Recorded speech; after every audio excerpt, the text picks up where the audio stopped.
আজকে আমি বানাচ্ছি চিকেন ফিশ পাস। তার জন্য প্রথমে চিকেনটাকে ভালো করে ধুয়ে নিয়েছি। ধুয়ে এর মধ্যে এখন দেব আদা, রসুন, পেঁয়াজ বাটা দিলাম। আদা, রসুন, পেঁয়াজ বাটার পর দিলাম টক দই। এবার দেব একটু গোলমরিচ গুঁড়ো আর দিচ্ছি সাদা তেল। এই যে ভালো করে মিশ্রণগুলো মাখিয়ে নিলাম। এর মধ্যে এখন নুন দেব না, রান্না করার সময় শুধু নুনটা অ্যাড করব। এবার আমি ঢাকা দিয়ে 1 ঘন্টা অবধি রেখে দেবো। তারপর 1 ঘন্টা বাদে আসছি। প্রথমে দিলাম সাদা তেল,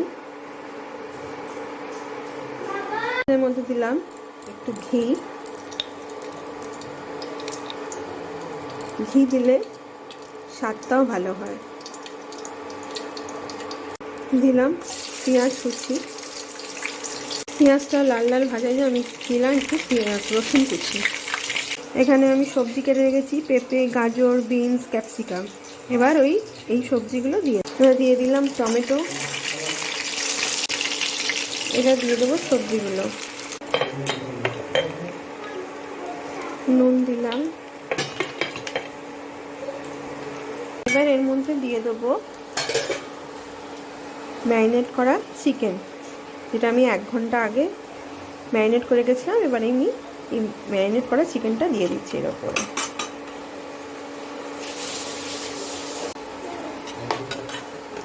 দিয়ে দিচ্ছি আগে থেকে ভিজিয়ে রাখা বাসমতি রাইস। একটু ভালোভাবে সিদ্ধ হওয়ার জন্য দিলাম জল।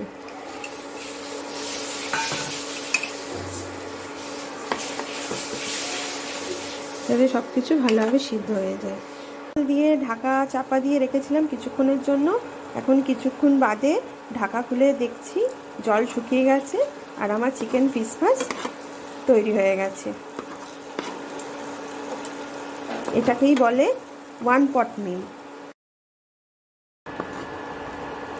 আমি Soma's kitchen and simple lifestyle চ্যানেলে আপনাদের সকলকে স্বাগত আর অনেক অনেক ভালোবাসা। আজকে আমি বানিয়েছি চিকেন ফিশ ফ্রাই, আর একেই বলে 1 পট মিল। আবারও কাল আসছি নতুন এক রান্নার রেসিপি নিয়ে। ভিডিওটা ভালো লাগলে লাইক করবেন, কমেন্টস করবেন, শেয়ার করবেন, সাবস্ক্রাইব করবেন, আমার পাশে থাকবেন, আমাকে অনেক ভালোবাসা দেবেন, আমাকে সাপোর্ট করবেন। সকলে ভালো থাকবেন, সুস্থ থাকবেন। ধন্যবাদ।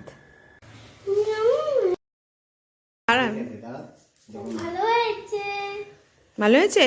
খেয়ে নাও। ঠিক আছে, ভালোভাবে চিকেন ফিশ পাস্তা খেয়ে নাও।